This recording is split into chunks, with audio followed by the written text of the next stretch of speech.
Hello' বন্ধু বান্ধৱসকল, আজিৰ এই ভিডিঅ'টোত আপোনালোকলৈ লৈ আহিছোঁ মই APSC CCE 2024-25 যিটো হ'ব সেইটো এক্সাম কেতিয়া হ'ব আৰু নটিফিকেশ্যন কেতিয়া ওলাব বা প্ৰিলিমছ এক্সাম মেইনছ এক্সামৰ ডেট সেইখিনি আপোনালোকৰ সম্ভাৱনা ডেটখিনি যিখিনি আমি এক্সপেক্ট কৰিছোঁ কেতিয়া ওলাব পাৰে সেইখিনি আজিৰ ভিডিঅ'টোত আমি ডিছকাছ কৰিম। আপোনালোকে নিশ্চয় গম পাইছে APSC যিটো CCE 2023 তাৰ মানে 24ত যিটো অনুষ্ঠিত হৈছে CCE 2023-24ত অনুষ্ঠিত হোৱাৰ কাৰণে অলপ বেটছটো ডিলে হৈ যায়, যিহেতু তথাপিও যিটো এক্সাম সেই এক্সামৰ মেইনছৰ এক্সাম জুলাইৰ শেষত আপোনালোকে নিশ্চয় জানে যে জুলাইৰ শেষত মেইনছ এক্সামটো হৈ গ'ল। এতিয়া ইণ্টাৰভিউটো বাকী আছে। বাকী আপোনালোকৰ যিখিনি CCEৰ প্ৰিলিমছ হওক বা মেইনছ হওক প্ৰচেছখিনি শেষ হৈ গ'ল। এতিয়া নেক্সট নটিফিকেশ্যন কেতিয়া ওলাব? প্ৰত্যেক বছৰৰ যদি আমি নটিফিকেশ্যন চাওঁ তেতিয়াহ'লে লাষ্ট যিকেইটা বছৰ APSC চলি আছে সেই APSC কেইটা চালে আমি নিশ্চয় গম পাম যে নটিফিকেশ্যন ডিচেম্বৰ জানুৱাৰী মাহত ওলায়। নৰ্মেলি ডিচেম্বৰ মাহতে ওলায়। লাষ্ট টাইম এনেকুৱা জানুৱাৰী মাহতে ওলাইছিল, ইয়াৰ আগত ডিচেম্বৰ মাহতে ওলাইছিল যদিও EWS চাৰ্টিফিকেটৰ কাৰেকশ্যনৰ কাৰণে অলপ এক্সটেনশ্যনো দিছিল। সেইবিলাক কাৰণত যি মানে ডিচেম্বৰ বা জানুৱাৰী মাহত ওলায়। এইবাৰো যিটো 24 বেটছৰ সেইটো APSC CCE 2024 সেইটো নৱেম্বৰত নোলায়, ডিচেম্বৰ জানুৱাৰী মাহত আপোনালোকৰ ওলোৱাৰ সম্ভাৱনা আছে। আৰু সেই আপোনালোকৰ এইখিনি প্ৰচেছ ষ্টাৰ্ট হওঁতে ধৰি ললোঁ APSCৰ প্ৰথমতে প্ৰেছ ৰিলিজ দিব কেইদিনমান পিছত যে এক্সামটো কেতিয়া হ'ব, তাৰ মানে নটিফিকেশ্যন ফৰ্ম ফিল আপৰ নটিফিকেশ্যন বা প্ৰিলিমছ এক্সামৰ নটিফিকেশ্যনখিনি আপোনালোকে প্ৰেছ ৰিলিজৰ জৰিয়তে গম পাই যাব। তাৰপিছত আপোনালোকৰ যিটো ডিচেম্বৰ মাহত ফৰ্ম ফিল আপৰ কাৰণে ডেটটো আহিব, সেইখিনি ফৰ্ম ফিল আপৰ ডেটখিনিতো যথেষ্ট সময় গুচি যায়। সেই ডেটখিনি পাৰ হোৱাৰ পিছত আপোনালোকৰ প্ৰিলিমছ এক্সামৰ প্ৰচেছটো ষ্টাৰ্ট হ'ব। প্ৰিলিমছ এক্সামৰ কাৰণে আপোনালোকৰ চেণ্টাৰ, তাৰপিছত আপোনালোকৰ এডমিট কাৰ্ড, এইবিলাক প্ৰচেছ শেষ হোৱাৰ পিছত প্ৰিলিমছ এক্সাম নৰ্মেলি মাৰ্চ মাহতে অনুষ্ঠিত হয়। তো এইবাৰো আমি এক্সপেক্ট কৰিব পাৰি 2025ৰ মাৰ্চ মাহত আপোনালোকৰ APSC প্ৰিলিমছ যিটো সেইটো হোৱাৰ সম্ভাৱনা আছে। আৰু এক্সামৰ নটিফিকেশ্যন যদি ডিচেম্বৰ জানুৱাৰী মাহত ওলাই যায়, মাৰ্চ টু এপ্ৰিল মাহৰ ভিতৰত নৰ্মেলি সেই এক্সামটো প্ৰিলিমছ এক্সাম হৈ যায়। সেইকাৰণে আপোনালোকৰ মাৰ্চৰ শেষৰ পিনে বা যদি বেছিতকৈ বেছি দেৰি হয় তেতিয়াহ'লে এপ্ৰিলত আপোনালোকৰ প্ৰিলিমছ এক্সাম হ'ব পাৰে।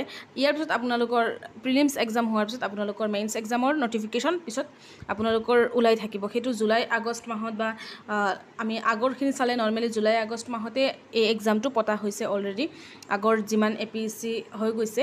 আৰু এইবাৰতো আমি এক্সপেক্ট কৰিছোঁ যে সেই মেইনছ এক্সাম অহা বছৰ যিখন কেলেণ্ডাৰ হিচাপেহে হ'ব, কেলেণ্ডাৰত হিচাপে যে কিমান তাৰিখত হ'ব সেইটো আপোনালোকৰ কেলেণ্ডাৰ ওলাব। কিন্তু এইবাৰৰ প্ৰিলিমছ এক্সামটো বেছি ডিলে নহয়, কাৰণ আপোনালোকে নিশ্চয় এইবাৰৰ যিটো APSC অলৰেডি হৈ গৈছে, যিটো মেইনছ বা প্ৰিলিমছটো হৈ গৈছে, সেইকেইটা এক্সাম আপোনালোকে চালে নিশ্চয় গম পাব যে মাৰ্চত টাইমত অনুষ্ঠিত হৈ গৈছে, প্লাছ মেইনছ এক্সামো টাইমত হৈ গৈছে। সেইকাৰণে আপোনালোকৰ নেক্সট ইয়েৰতো ডিলে হোৱাৰ সম্ভাৱনাটো কম আছে। আৰু আপোনালোকে সেই হিচাপত আপোনালোকৰ প্ৰিপেৰেশ্যনটো চলাই লৈ যাব লাগিব। আৰু ভেকেঞ্চিটো যিহেতু আপোনালোকে জানে লাষ্ট টাইম যিটো বেটছ 2022 সেইটোত যথেষ্টখিনি পষ্ট আছিল, ভেকেঞ্চি বহুত বেছি আছিল। কিন্তু যিটো বেটছ 2023 তাৰমানে 24ত যিটো চলি আছে, 24ত যিটো এক্সাম চলি আছে, প্ৰিলিমছ হৈছে মেইনছ হৈছে, সেই বেটছত কিন্তু যি ভেকেঞ্চি বহুত কম আছিল। তো সেইটো হিচাপত মানে চাব গ'লে এবাৰ বেছি এবাৰ কম দিলে এইবাৰ অলপ বেছি হোৱাৰ চান্স আছে। ভেকেঞ্চিকেইটা কম লাষ্ট টাইমৰ তুলনাত 100-200 বেছি হোৱাৰ সম্ভাৱনা আছে। হয়তো 500 বা 500ৰ ওপৰত ভেকেঞ্চি ওলাব পাৰে। সেইটো আপোনালোকৰ যেতিয়া ডিচেম্বৰত এডভাৰটাইজমেণ্ট ওলাব, সেই এডভাৰটাইজমেণ্টতে আপোনালোকৰ দিয়া থাকিব যে কিমানটা ভেকেঞ্চি ওলাইছে, ক'ত কিমানটা ভেকেঞ্চি বা আপোনালোকৰ যিকেইটা ৰিজাৰ্ভেশ্যন কেটেগৰী ৱাইজ সেইকেইটা আপোনালোকৰ ওলাব। সেইটো হিচাপত যদি 2022ত আপোনালোকৰ প্ৰায় 900,000মান পষ্ট ওলাইছিল, সেইটো হিচাপত লাষ্ট টাইম 235 চামথিং এনেকুৱা ওলাইছিল। এইবাৰ আপোনালোকৰ অলপ এক্সপেক্ট কৰিব পাৰে যে অলপ বেছি ওলাব পাৰে নেকি, কাৰণ লাষ্ট টাইমৰ তুলনাত এইবাৰ অলপ বেছি ওলোৱাৰ চান্সটো অলপ থাকে।